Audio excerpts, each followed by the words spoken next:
Chapter 13. A Golden Picnic. Anne, on her way to Orchard Slope, met Diana, bound for Green Gables, just where the mossy old log bridge spanned the brook below the haunted wood, and they sat down by the margin of the Dryad's Bubble, where tiny ferns were unrolling like curly-headed green pixie folk wakening up from a nap. "I was just on my way over to invite you to help me celebrate my birthday on Saturday," said Anne. "Your birthday? But your birthday was in March." "That wasn't my fault," laughed Anne. "If my parents had consulted me, it would never have happened then. I should have chosen to be born in spring, of course. It must be delightful to come into the world with the mayflowers and violets. You would always feel that you were their foster sister.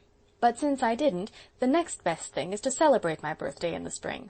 Priscilla is coming over Saturday, and Jane will be home. We'll all four start off to the woods and spend a golden day making the acquaintance of the spring. We none of us really know her yet, but we'll meet her back there as we never can anywhere else. I want to explore all those fields and lonely places anyhow. I have a conviction that there are scores of beautiful nooks there that have never really been seen, although they may have been looked at. We'll make friends with wind and sky and sun, and bring home the spring in our hearts." "It sounds awfully nice," said Diana, with some inward distrust of Anne's magic words. "But won't it be very damp in some places yet?" "Oh, we'll wear rubbers," was Anne's concession to practicalities. "And I want you to come over early Saturday morning and help me prepare lunch. I'm going to have the daintiest things possible, things that will match the spring, you understand. Little jelly tarts and lady fingers and drop cookies frosted with pink and yellow icing, and buttercup cake, and we must have sandwiches too, though they're not very poetical." Saturday proved an ideal day for a picnic. A day of breeze and blue, warm, sunny, with a little rollicking wind blowing across meadow and orchard. Over every sunlit upland and field was a delicate flower-starred green. Mr. Harrison, harrowing at the back of his farm and feeling some of the spring witch-work even in his sober, middle-aged blood, saw 4 girls, basket-laden, tripping across the end of his field where it joined a fringing woodland of birch and fir. Their blithe voices and laughter echoed down to him. "It's so easy to be happy on a day like this, isn't it?" Anne was saying, with true Annish philosophy. "Let's try to make this a really golden day, girls, a day to which we can always look back with delight.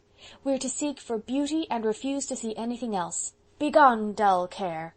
Jane, you are thinking of something that went wrong in school yesterday."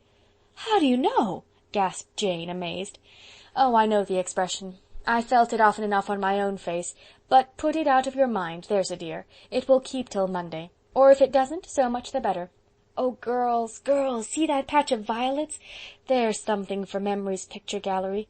When I'm 80 years old, if I ever am, I shall shut my eyes and see those violets just as I see them now. That's the first good gift our day has given us." "If a kiss could be seen, I think it would look like a violet," said Priscilla. Anne glowed. "I'm so glad you spoke that thought, Priscilla, instead of just thinking it and keeping it to yourself.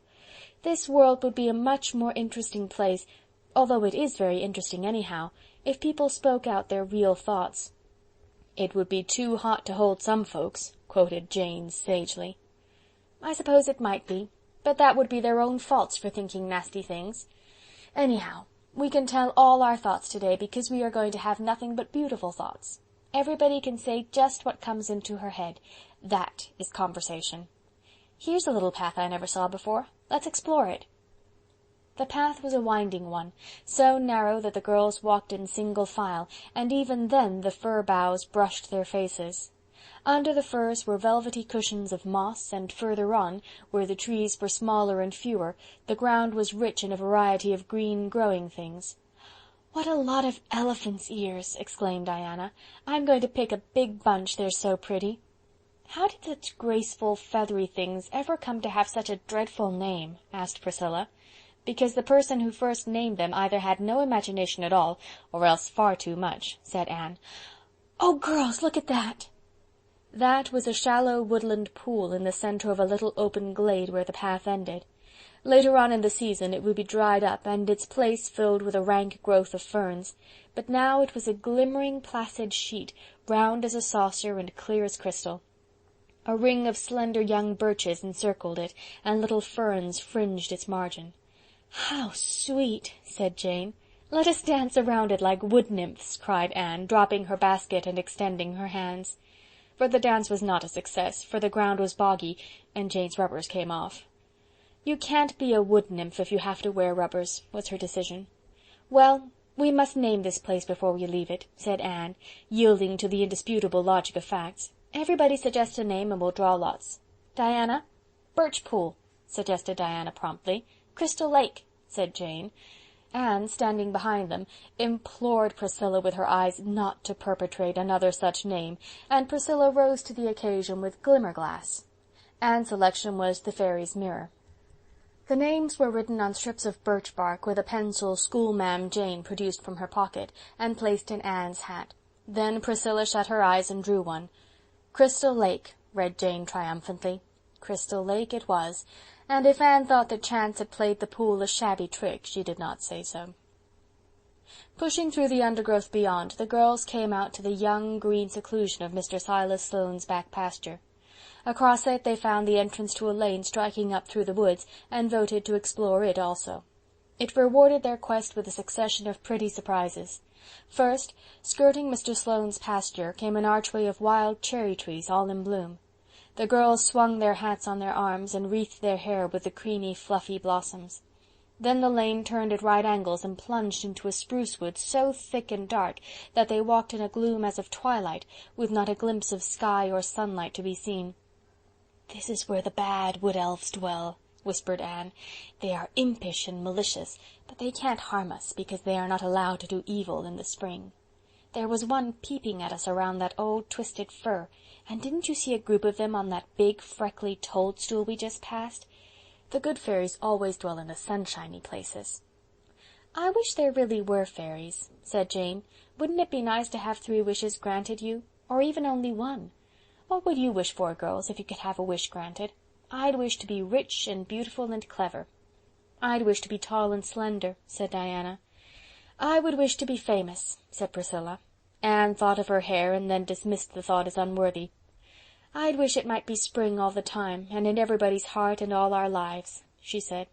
"But that," said Priscilla, "would be just wishing this world were like heaven." "Only like a part of heaven. In the other parts there would be summer and autumn, yes, and a bit of winter too. I think I want glittering snowy fields and white frosts in heaven sometimes. Don't you, Jane?" I don't know," said Jane uncomfortably. Jane was a good girl, a member of the church, who tried conscientiously to live up to her profession and believed everything she had been taught. But she never thought about heaven any more than she could help, for all that. "Minnie May asked me the other day if we would wear our best dresses every day in heaven," laughed Diana. "And didn't you tell her we would?" asked Anne. "Mercy, no! I told her we wouldn't be thinking of dresses at all there." "Oh, I think we will, a little," said Anne earnestly. "There'll be plenty of time in all eternity for it without neglecting more important things. I believe we'll all wear beautiful dresses, or I suppose raiment would be a more suitable way of speaking. I shall want to wear pink for a few centuries at first. It would take me that long to get tired of it, I feel sure. I do love pink so, and I can never wear it in this world." Past the spruces the lane dipped down into a sunny little open, where a log bridge spanned a brook. And then came the glory of a sunlit beechwood, where the air was like transparent golden wine, and the leaves fresh and green, and the wood floor a mosaic of tremulous sunshine. Then more wild cherries, and a little valley of lissom fares, and then a hill so steep that the girls lost their breath climbing it, but when they reached the top and came out into the open, the prettiest surprise of all awaited them. Beyond were the back fields of the farms that ran out onto the upper Carmody road.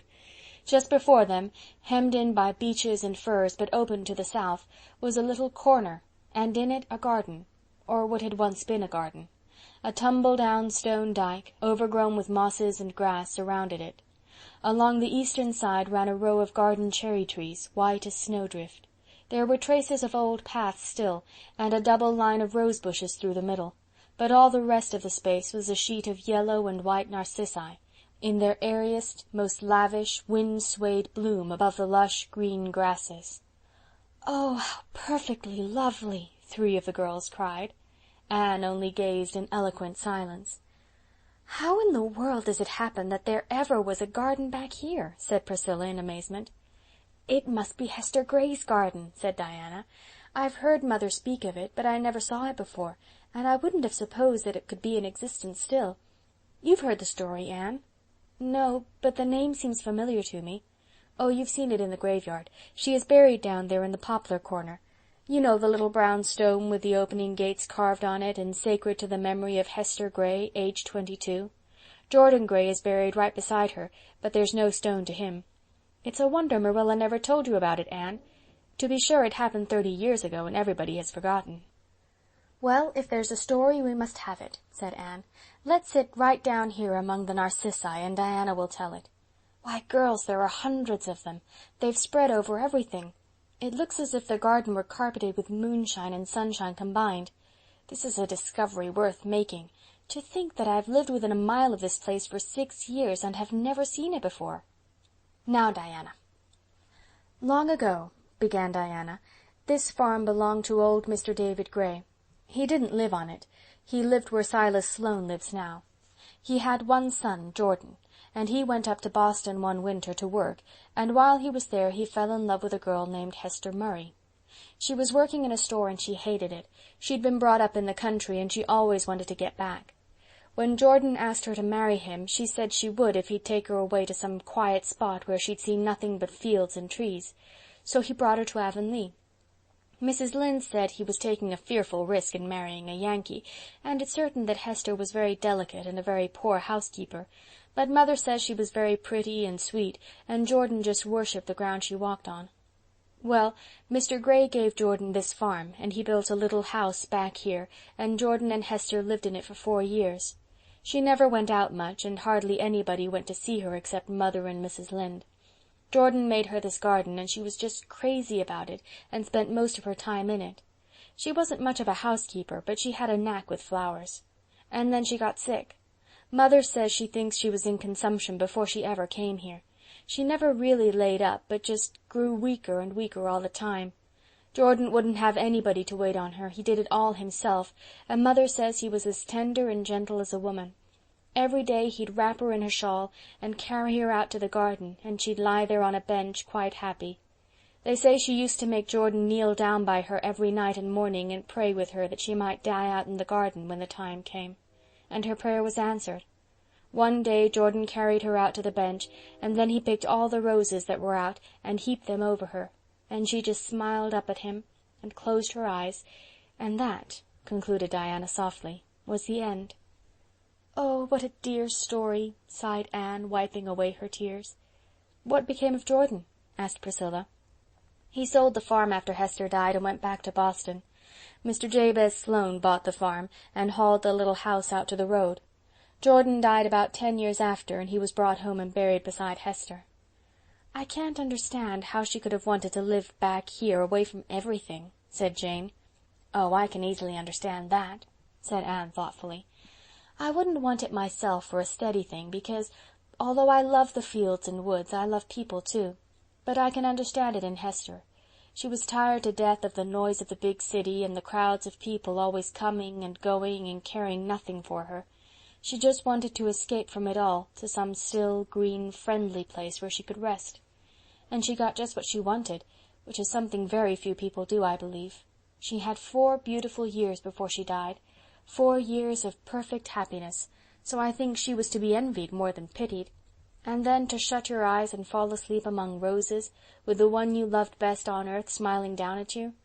Oh, I think it was beautiful." "She set out those cherry trees over there," said Diana. "She told Mother she'd never live to eat their fruit, but she wanted to think that something she had planted would go on living and helping to make the world beautiful after she was dead." "I'm so glad we came this way," said Anne, the shining-eyed. "This is my adopted birthday, you know, and this garden and its story is the birthday gift it has given me. Did your mother ever tell you what Hester Gray looked like, Diana?" "No, only just that she was pretty." "I'm rather glad of that, because I can imagine what she looked like without being hampered by facts. I think she was very slight and small, with softly curling dark hair and big, sweet, timid brown eyes, and a little wistful, pale face." The girls left their baskets in Hester's garden and spent the rest of the afternoon rambling in the woods and fields surrounding it, discovering many pretty nooks and lanes. When they got hungry, they had lunch in the prettiest spot of all, on the steep bank of a gurgling brook where white birches shot up out of long, feathery grasses. The girls sat down by the roots and did full justice to Anne's dainties, even the unpoetical sandwiches being greatly appreciated by hearty, unspoiled appetites sharpened by all the fresh air and exercise they had enjoyed.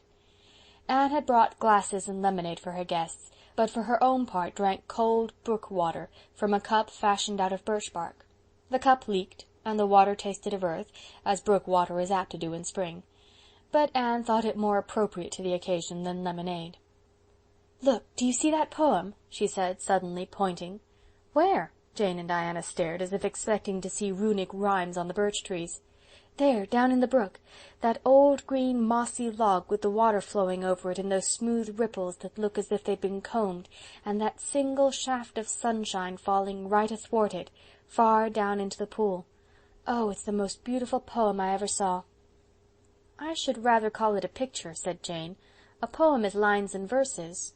"Oh, dear me, no." Anne shook her head with its fluffy wild cherry coronal positively. "The lines and verses are only the outward garments of the poem, and are no more really it than your ruffles and flounces are you, Jane. The real poem is the soul within them, and that beautiful bit is the soul of an unwritten poem. It is not every day one sees a soul, even of a poem." "I wonder what a soul, a person's soul, would look like," said Priscilla dreamily. "Like that, I should think," answered Anne, pointing to a radiance of sifted sunlight streaming through a birch tree. "Only with shape and features, of course. I like to fancy souls as being made of light, and some are all shot through with rosy stains and quivers, and some have a soft glitter like moonlight on the sea, and some are pale and transparent, like mist at dawn." "I read somewhere that souls were like flowers," said Priscilla. "Then your soul is a golden narcissus," said Anne, "and Diana's is like a red, red rose. Jane's is an apple blossom, pink and wholesome and sweet. And your own is a white violet with purple streaks in its heart," finished Priscilla. Jane whispered to Diana that she really could not understand what they were talking about, could she? The girls went home by the light of a calm, golden sunset, their baskets filled with narcissus blossoms from Hester's garden, some of which Anne carried to the cemetery next day and laid upon Hester's grave. Minstrel robins were whistling in the firs, and the frogs were singing in the marshes. All the basins among the hills were brimmed with topaz and emerald light. "Well, we have had a lovely time after all," said Diana, as if she had hardly expected to have it when she set out. "It has been a truly golden day," said Priscilla. "I'm really awfully fond of the woods myself," said Jane. Anne said nothing. She was looking afar into the western sky and thinking of little Hester Gray. End of Chapter 13.